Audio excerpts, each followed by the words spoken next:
ពតធយបងប្អូនថៃវាបញ្ឈឺយើងទៀតហើយបងប្អូននេះបានហៅថាជនជាតិដែលមិនស្គាល់ល្អមិនស្គាល់អាក្រក់មិនស្គាល់ទង្វើណាដែលជាទង្វើបាបមិនស្គាល់ដឹងខុសដឹងត្រូវមិនស្គាល់ច្បាប់ទម្លាប់គ្មានម៉ែគ្មានឪប្រដៅមែនធ្វើទៅតាមទំនើចិត្តធ្វើតែច្បាប់ប្រៃនិយាយជាប់តែខ្លួនត្រូវសម្ដីនិយាយចេញមកក៏ក្លឿនជាទីបំផុតដូចមនុស្សព្រៃគ្មានបានរៀនបានសូត្រជំរាបសួរបងប្អូនប្រិយមិត្តទេសជនជាទីគោរពរាប់អានបងប្អូនជនរួមជាតិជាទីមេត្រីនេះគឺជាព័ត៌មានអាប់ដេតបន្ទាន់ពាក់ព័ន្ធជាមួយនឹងប្រតិកម្មឆ្លើយតបរបស់ប្រទេសថៃក្នុងករណីដែលថៃធ្វើសកម្មភាពចាក់សម្លេងខ្មោចសម្លេងយន្តហោះនិងសម្លេងឆ្កែលូព្រមទាំងសម្លេងបន្លាចនានាដល់លើប្រជាជនកម្ពុជាទាំងថ្ងៃទី10និងថ្ងៃទី11ខែតុលាឆ្នាំ2025ដោយមានឃើញថាភាគីខាងកម្ពុជាបានធ្វើសេចក្តីរាយការណ៍ទៅកាន់ក្រុមអ្នកសង្កេតការណ៍ IOT ព្រមទាំងបានធ្វើពាក្យបណ្ដឹងដើម្បីប្តឹងទៅអង្គការសហប្រជាជាតិនិងស្នើ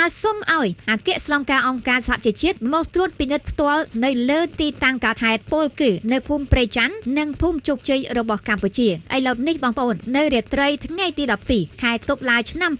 2025កាសែត Khao English របស់ថៃបានចុះផ្សាយថាឧត្តមសេនីយ៍តូបែនច័ន្ទផលដេឆាទីវង្សនៅអាយុធ្យាដែលជាមេបញ្ជាការកងបូរផាសបាននិយាយឆ្លើយតបនៅក្នុងបទសម្ភាសន៍មួយដែលសម្ដីនេះពិតជាក៏ក្លឿនជាទីបំផុតហើយទាំងខ្លួនឯងធ្វើសកម្មភាពប្រឆាំងទៅលើសិទ្ធិមនុស្សពលគឺប្រជាជនស្លូតត្រង់នៅឯតំបន់ព្រំដែននៅក្នុងភូមិជោគជ័យនិងភូមិព្រៃច័ន្ទរបស់កម្ពុជាប៉ុន្តែបែរជានិយាយទាំងគ្មានការទទួលខុសត្រូវថាប្រសិនបើអ្នកចង់ប្តឹងក៏អាចប្តឹងប្រឹងទៅខ្ញុំនៅតែធ្វើលើដីខ្ញុំទឹកដីថៃរបស់ខ្ញុំមានបងប្អូនទាហានកំពុងតែយាមព្រំដែនពួកគេនឿយហត់ខ្ញុំគ្រាន់តែធ្វើសកម្មភាពដើម្បីដាស់ពួកគេតែប៉ុណ្ណោះតើមានបញ្ហាអ្វីទៅខ្ញុំគ្មានបានធ្វើអ្វីខុសនោះទេវាកើតឡើងពីផ្ទះរបស់ខ្ញុំដីរបស់ខ្ញុំប្រសិនបើពួកគេចង់ប្តឹងឬក៏ធ្វើអ្វីក៏ដោយជួធ្វើទៅខ្ញុំមិនចាប់អារម្មណ៍ទេបងប្អូននេះគឺជាសម្ដីដ៏កក្លឿនសម្ដីដែលនិយាយចេញមកពីថ្នាក់ដឹកនាំខាងផ្នែកយោធារបស់ភាគីថៃគេថាសុទ្ធតែកម្ពុជានេះ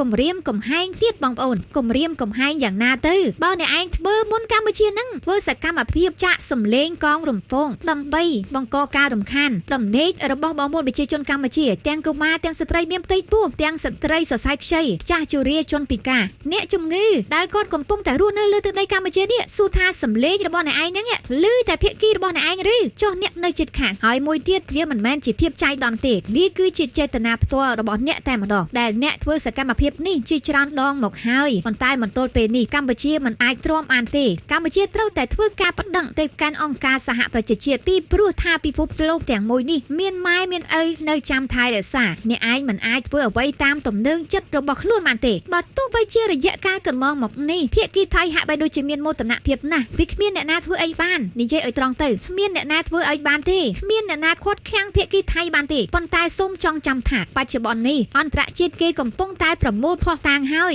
ខ្ញុំមិនជឿថាអន្តរជាតិធ្វើអ្វីអ្នកឯងមិនបានទេចាំតែមើលចុះអ្នកឯងមិនអាចរស់នៅក្នុងពិភពលោកនេះដោយឯងបានទេខ្ញុំមិនជឿថាប្រទេសដែលទទួលផលចំណេញពីការវិនិយោគពាណិជ្ជកម្មនានារបស់ប្រទេសថៃនេះទ្រាំមើលទង្វើដ៏ថោកទាបរបស់ថៃបានយូរប៉ុណ្ណាទេជាពិសេសគឺមនុស្សជាតិដូចគ្នានៅលើពិភពលោកបើទោះបីជាថ្នាក់ដឹកនាំប្រទេសផ្សេងគិតអំពីផលប្រយោជន៍ពាណិជ្ជកម្មយ៉ាងណាក៏ដោយចាំតែមើលចុះប្រជាជាតិនីមួយលើពិភពលោកនៅពេលដែលគេសង្កេតឃើញនៅទង្វើអាក្រក់ព្រៃផ្សាយយងខ្នងរបស់ភាគីថៃប៉ុណ្ណេះហើយមិនយូរមិនឆាប់ទេពួកគេនឹងបញ្ឈប់នៅសកម្មភាពគាំទ្រប្រទេសថៃមិនថាតែប្រជាជនកម្ពុជាទេបងប្អូនបច្ចុប្បន្ននេះពួកគេបានធ្វើពហិការមិនប្រើប្រាស់ផលិតផលថៃទៅហើយគេស្អប់ណាស់លក់អ្វីលក់អង្ករលក់ត្រីលក់សាច់លក់គ្រឿងឧបភោគបរិភោគនានាគឺគេបានដាក់ឈ្មោះមួយថាគឺជារបស់ចោលរបស់សៀមសូម្បីតែអង្ករក៏គេហៅថាអង្ករចោលដែរគេមិនចង់ទិញហូបទេបងប្អូនដោយសារតែជាតិសាសន៍មួយនេះបានមើលងាយប្រមាថជន់ឈ្លីទៅដល់ជាតិសាសន៍កម្ពុជាជាទីបំផុតគ្រប់សកម្មភាពគ្រប់បែបយ៉ាងទាំងអស់បងប្អូនហើយសកម្មភាពចុងក្រោយនេះបងប្អូនណាកុំភ្លេចឲ្យសោះមិនមែនជារឿងធម្មតាទេ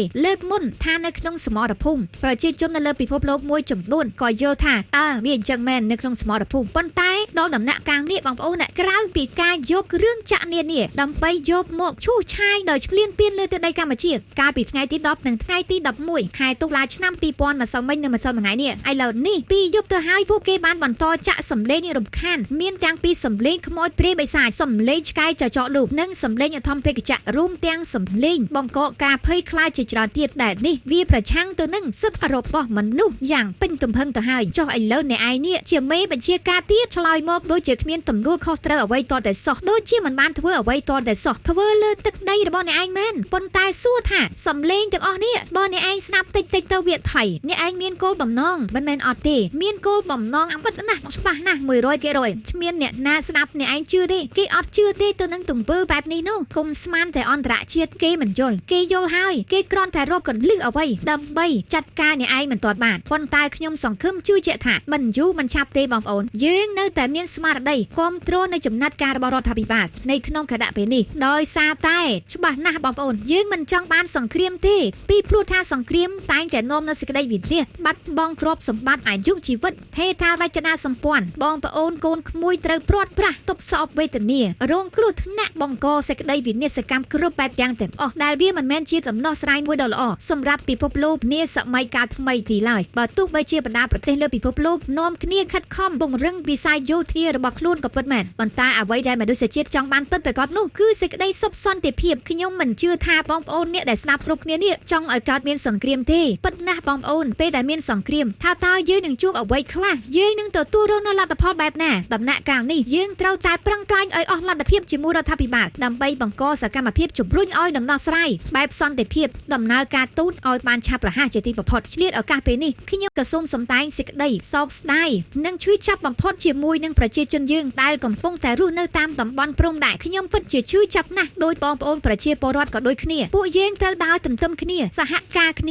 រួបរวมចាប់ដៃគ្នាឡើងបន្តសកម្មភាពអ្វីដែលយើងអាចធ្វើបានការវាយប្រហារផ្នែកសេដ្ឋកិច្ចប្រជាជនកម្ពុជាយើងម្នាក់ៗសុទ្ធតែអាចធ្វើបានជាពិសេសគឺយើងបញ្ឈប់នៃការប្រើប្រាស់និងគ្រប់គ្រងទំនិញសេវាកម្មរបស់ថៃគ្រប់ជំពូកទាំងអស់មកទល់ពេលនេះនៅមានបងប្អូនមួយចំនួនដែលនៅតែបន្តគ្រប់គ្រងផលិតផលរបស់ថៃហេតុអ្វីបានបងប្អូនមិនព្រមបើកភ្នែកមើលទៅនឹងសកម្មភាពឈ្លានពាននេះមិនធម្មតាទេឈ្លានពានហើយមើលងាយចិត្តសាសជិះជាន់បំផ្លិចបំផ្លាញលៀបពណ៌គ្រប់បែបយ៉ាងទម្លាក់កំហុសទៅលើកម្ពុជាដែលវាគឺជាអំពើដ៏អាក្រក់ជាងការធ្វើសង្គ្រាមនៅក្នុងសមរភូមិទៅទៀតសូមបងប្អូនចាំថាកម្លាំងប្រជាជនយើងពិតជាមានសារៈសំខាន់ខ្លាំងណាស់នៅក្នុងការដើរតួនាទីដើម្បីច្បាំងជាមួយសៀមបើទោះបីជាយើងមិនចង់ប្រើប្រាស់អាវុធនៅក្នុងដៃក៏ដោយប៉ុន្តែបងប្អូនមានធម៌ពលដើម្បីផ្សារភ្ជាប់ពាណិជ្ជកម្មមួយដែលបងប្អូនមិនត្រូវបន្តដំណើរជាមួយនឹងសៀមទេត្រូវតែបញ្ឈប់បន្ទាន់ដើម្បីធ្វើយ៉ាងណាពហិការមិនប្រើប្រាស់ផលិតផលរបស់សៀមដោយសារតែបងប្អូនបានដឹងរួចមកហើយថាវិស័យសេដ្ឋកិច្ចផ្សារភ្ជាប់ជាមួយនឹងវិស័យពាណិជ្ជកម្មរបស់ថៃបច្ចុប្បន្ននេះពឹងផ្អែកលើកម្ពុជាមួយភាគធំទៅហើយជារៀងរាល់ឆ្នាំ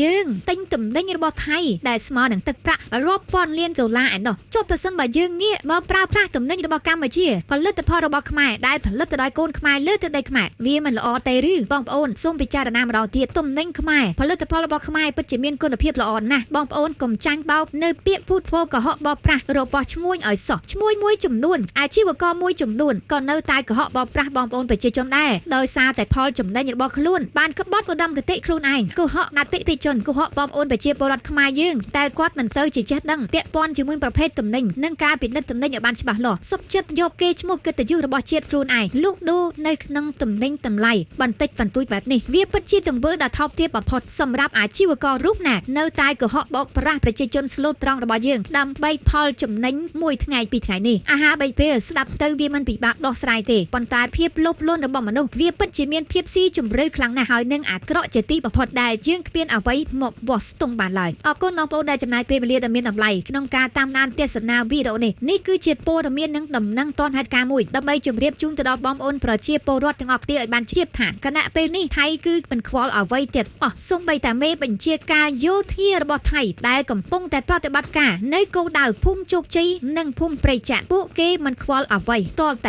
ែសោះ IOT ក៏អត់ខ្វល់ឬក៏អង្គការអន្តរជាតិ UN ក៏ពួកគេមិនខ្លាចដែរគេបាននិយាយយ៉ាងច្បាស់ជាទីបំផុតថានេះគឺជាទឹកដីរបស់គេមិនបានធ្វើអ្វីខុសទេគេធ្វើនៅផ្ទះរបស់គេចាក់សម្លេងតែផ្ទះរបស់គេទេអ្នកណាចង់ទៅដឹងអ្នកណាក៏ដឹងទៅគេមិនខ្វល់ជាដាច់ខាតបងប្អូនតើបងប្អូនឈឺចាប់ទេបើបងប្អូនឈឺចាប់បង្វែរសកម្មភាពនេះមកពហិការមិនប្រើប្រាស់ ប្រាស់ផលិតផលរបស់សៀនទៅគឺវាស្រេចទៅហើយដូចជាប្រសាសន៍មាសរបស់សម្ដេចអគ្គមហាសេនាបតីតេជោហ៊ុនសែនប្រធានព្រឹទ្ធសភាកម្ពុជាអញ្ចឹងឯងបងប្អូនលោកធ្លាប់បានថ្លែងនៅក្នុងសារលិខិតរបស់លោកតាមបណ្ដាញសង្គម Facebook ផ្លូវការរួចមកហើយថាបើប្រជាជនកម្ពុជាយើងមានការឈឺចាប់បងប្អូនអាចធ្វើពហិការបញ្ឈប់ពីការប្រើប្រាស់ផលិតផលរបស់ថៃបានដែលនេះគឺជារឿងសំខាន់ជាទីបំផុតសម្រាប់ប្រជាជនកម្ពុជារក្សានៅអេរយាប័តសុភាពរាបសារថ្លៃថ្នូរនិងកិត្តិយសរបស់ជាតិយើងអរគុណជម្រាបលា